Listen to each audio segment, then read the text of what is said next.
معزز سامعین محترم، تاجدار ختم نبوت کانفرنس میں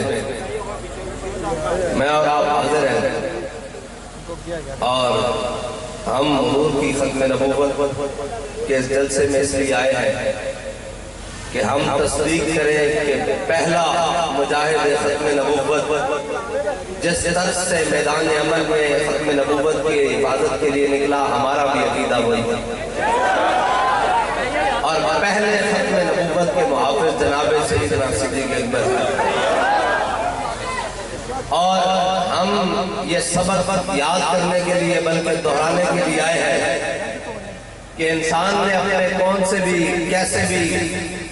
حفظ مراتب کے اعتبار سے قاعدے اور قوانین بنائے ہوں، لیکن جب حضور کی ختم نبوت کی بات آ جائے تو پھر جناب سیدنا صدیق اکبر کی طرف، جنہوں نے خود قانون بنایا کہ آج کے بعد کوئی بدری صحابی جنگ میں نہیں جائے گا، لیکن جب حضور کی ختم نبوت کی باری آئی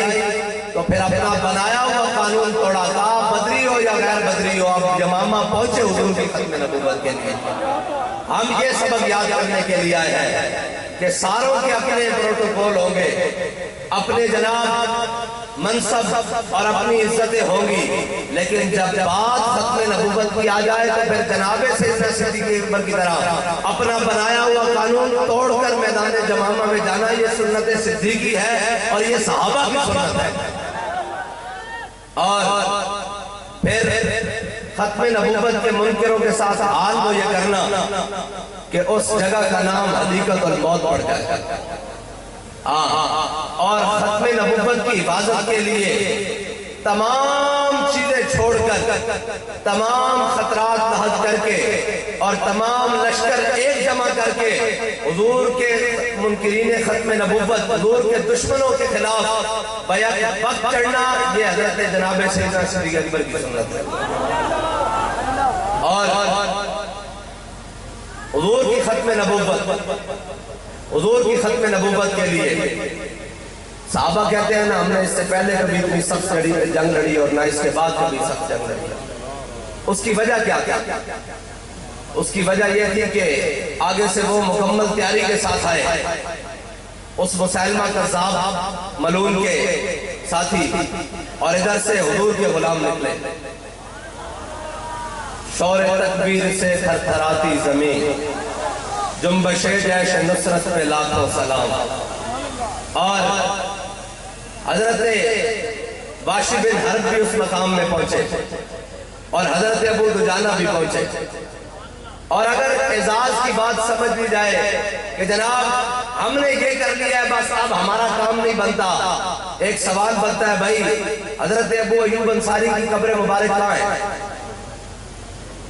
قسطنطنیہ کے دروازے پر۔ اور جناب حضرت ابو ایوب انصاری وہ ہیں کہ جن کے گھر حضور کی اونٹنی اللہ کے حکم سے آ کے رکی ہے۔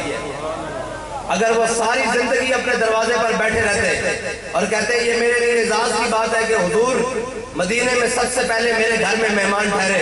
تو وہ ساری زندگی بیٹھ سکتے تھے، لیکن انہیں پتا تھا کہ دین کا مقصد یہ نہیں ہے۔ دین کا مقصد آستانہ بنا کر، دین کا مقصد وہاں بیٹھ جانا یہ نہیں ہے، بلکہ دین کا مقصد یہ ہے کہ خودی کا سر نہاں لا الہ الا اللہ، اور خودی ہے تیز پساں لا الہ الا اللہ، اور یہ مال و دولت دنیا، یہ رشتہ و پیون بتان وہم و گما لا الہ الا اللہ۔ انہیں پتا تھا کہ دین کا مقصد کیا ہے، اور اگر دین کا مقصد یہ ہوتا کہ جناب اس جگہ کو اعزاز بنا کر بیٹھ جائے تو پھر حضرت ابو ایوب انصاری وہیں بیٹھ جاتے، لیکن حضور کے دین کے لیے قسطنطنیہ آ کر قبر بنوائی۔ اور حضرت ابو دجانہ کہتے ہیں کہ میں تو وہ ہوں جن کو حضور نے خود تلوار عطا کی ہے، اور میں نے حضور کے سامنے وہ شعر بھی پڑھے ہیں، کون سے بلا؟ انا الذی آہدنی خلیلی ونحن بالصفق لدى النخیل اللہ اقوم الدہر فی القیولی اضرب بسیف اللہ والرسول۔ حضور نے مجھے خود تلوار عطا کی ہے، میں جناب احد والے دن حضور کے سامنے ایسے بھی چلا ہوں، حضور نے مجھے داد بھی دی اور کہا اللہ کو یہ چال بڑی ناپسند ہے لیکن میرے دشمنوں کے سامنے پسند ہے۔ یہ ساری باتیں موجود تھیں، لیکن ابو دجانہ یمامہ کیوں پہنچے؟ اس لیے کہ انہیں پتا تھا کہ حضور کی ختم نبوت کا مسئلہ سب سے بڑا ہے. اور واشی بن حرب جنہوں نے حضرت امیر حمزہ کو شہید کیا، میرے آقا مولا صلی اللہ علیہ وسلم کو حالت ایمان میں ایک مرتبہ سامنے سے دیکھا اور پھر پہنچ گئے یمامہ میں، اور اس نیت سے پہنچے کہ آج اپنے ہاتھوں سے اس منکر ختم نبوت کا کام تمام کروں گا. اور جب پہنچے تو پھر کہا ساری زندگی یہی کہتے رہے، اپنے ہاتھوں سے جب مسلمہ کذاب کو مارا تو پھر ساری زندگی کہتے رہے کہ اللہ تعالیٰ نے اگر قیامت والے دن پوچھا کہ تو نے میرے سب سے اچھے بندے کو کیوں شہید کیا امیر حمزہ کو، کہا میں کہہ دوں گا کہ یا اللہ تیری دھرتی پہ جو سب سے برا تھا اس کو بھی تو میں ہی مار کے آیا ہوں. یہ حضرت واشی بن حرب اور حضور کی ختم نبوت کا مسئلہ. حضرت برا بن مالک، میرے آقا مولا صلی اللہ علیہ وسلم حضرت جناب سیدنا صدیق اکبر نے سارے لشکر جمع کیے اور ان پہلے لشکروں کی مٹ بھیڑ ہوتی رہی مسلمہ کے ساتھ، لیکن بات پہ آ گئی خالد سیف من سیوف اللہ تعالی، قبضے میں یہ تلوار بھی آ جائے تو مومن یا خالد جاں باز ہے یا حیدر کررہ. حضرت خالد بن ولید پہنچے جب یمامہ کے مقام پر، اور حضرت خالد بن ولید نے جب صف سیدھی کی نا تو ادھر سے بھی نعرہ تکبیر لگے اور ادھر مسلمانوں کے لشکر سے بھی نعرہ تکبیر لگے. پھر بات آ گئی یا محمدہ انصر یا محمدہ انصر یا محمدہ. جب وہ 40,000 کا لشکر قلعے میں بند ہو گیا نا تو یہ غازی یہ تیرے پر اسرار بندے جنہیں تو نے بخشا ہے ذوق خدائی ہے جی. پھر حضرت، اور یہ بات یاد رکھنا کہ جب ختم نبوت کا مسئلہ ہو جائے تو پھر اکیلے ہی کود پڑنا یہ صحابہ کی سنت ہے. حضرت پیر میرے علی شاہ صاحب نے بھی لکھا نا کہ مجھے بھی کئی مخلص دوستوں نے جو اخلاص کا معنی ہی نہیں سمجھتے، انہوں نے مشورہ دیا کہ جناب آپ کو کیا ضرورت ہے، آپ تو بڑے اللہ والے ہیں، آپ تو بڑے صوفی بزرگ ہیں، جہاں گولنے میں بیٹھے ہیں دین کی خدمت کر رہے ہیں، آپ کو کیا ضرورت ہے کانے کے مقابلے میں مرزے کے مقابلے میں جانے کی. تو فرمایا وہ اخلاص کا معنی ہی نہیں جانتے، اخلاص کا معنی ہی نہیں جانتے. اس کا مطلب یہ ہے کہ حضرت پیر مہر علی شاہ صاحب وہاں سے چل پڑے گولڑے سے لاہور کی طرف اور مناظرے کے لیے اکیلے ہی چل پڑے. یہ سنت ہے صحابہ کی کہ جب 40,000 کا لشکر قلعہ بند ہو گیا تو حضرت برا بن مالک جب صحابہ جانا قریب جائیں قلعے کے دروازے پر تو وہ اوپر سے آگ پھینکے، اوپر سے جناب کوئلے پھینکے، اوپر سے پگھلا ہوا سیسہ اور لوہا پھینکے اور جناب شہداء کی تعداد بڑھتی جائے. حضرت برا بن مالک آ گئے صحابہ کے پاس، کہا کیا ماجرا؟ انہوں نے کہا جی قلعہ بند ہو گیا، دروازہ بند کر دیا ہے. فرمایا آپ میں یہ غازی تیرے پر اسرار بندے جنہیں تو نے بخشا ہے ذوق خدائی،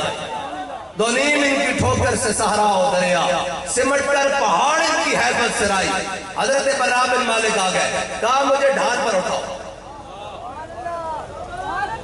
مجھے ڈھال پر اٹھاؤ. آپ بڑے پتلے جسم کے مالک ہیں، بڑے چھیٹ کے، پنجابی میں کہتے ہیں بڑے چھیٹ کے بدن کے مالک ہیں، اور یہ حضرت انس بن مالک کے بھائی ہیں حضرت برا بن مالک. اور حضرت عمر نے ان کے بارے میں بتایا تھا کہ برا بن مالک کو کسی لشکر کی کمان نہیں دینی، یہ لشکر کو اس مقام تک لے جائے گا کہ واپس بچنے کی امید نہیں بچے گی. اتنے جوش جہاد سے بھرے ہوئے آپ نے فرمایا بھائی ہن گل ساڑھے تے آ گئی ہے جی. یہ حضرت صحابہ کی سنت ہے اکیلے ہی پورے لشکر میں ختم نبوت کے لیے کود پڑنا. آج کہتے ہیں کہ جناب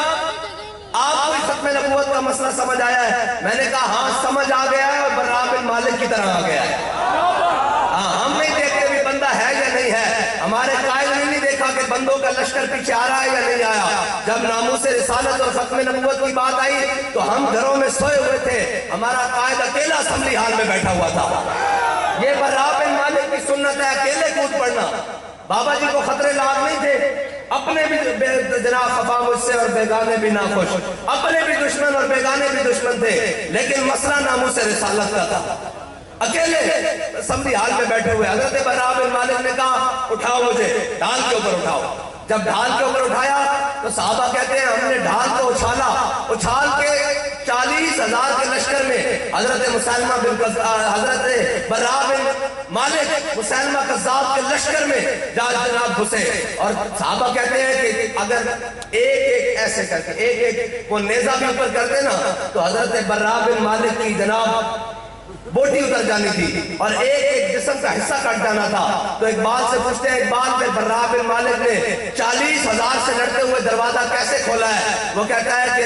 میں تجھ کو بتاتا ہوں تقدیر امم کیا۔ کہنا گھر بہ کے نہیں، گلنا نہیں، کہنا میں تجھ کو بتاتا ہوں تقدیر امم کیا ہے۔ شمشیر و سنا اول طاؤس و ربابہ، کہتا کہ ہونا کوئی جناب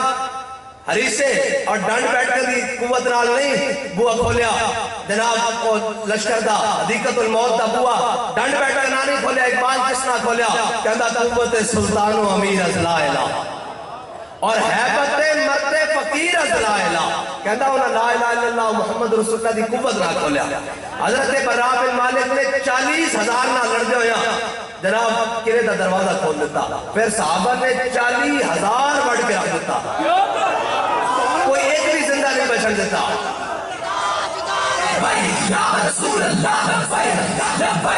لبیک یا رسول اللہ لبیک۔ کا مسئلہ ابھی 295 کے ساتھ چھیڑنے کی بھی باتیں ہوتی ہیں، کبھی شکوں کو چھیڑنے کی باتیں کی جاتی ہے، اور کبھی 7B اور 7C ختم نبوت کی جناب شکوں کو جناب تبدیل کرنے کی باتیں کی جاتی ہیں، لیکن ان کو پتہ ہونا چاہیے کہ صدیق اکبر کے غلام اس ملک میں بستے ہیں، حضرت فاروق اعظم کے غلام اس ملک میں بستے ہیں۔ جب تک ہماری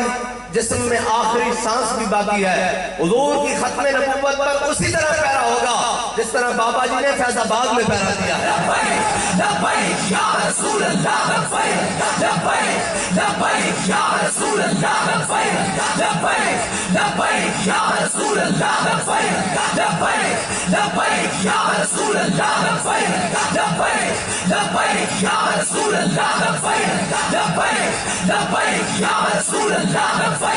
لبیک لبیک یا رسول اللہ لبیک لبیک لبیک یا رسول اللہ لبیک لبیک لبیک یا رسول اللہ لبیک لبیک لبیک یا رسول۔ آج بھی ساڈے بابا جی دی، آج بھی ساڈے بابا جی دی، آج بھی ساڈے بابا جی دی، آج بھی ساڈے بابا جی دی، آج بھی ساڈے بابا جی دی، آج بھی ساڈے بابا جی دی، آج بھی ساڈے بابا جی دی، آج بھی ساڈے بابا جی دی، آج بھی ساڈے بابا جی دی، آج بھی ساڈے بابا جی دی۔ اور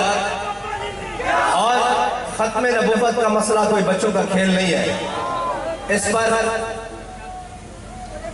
1200 صحابہ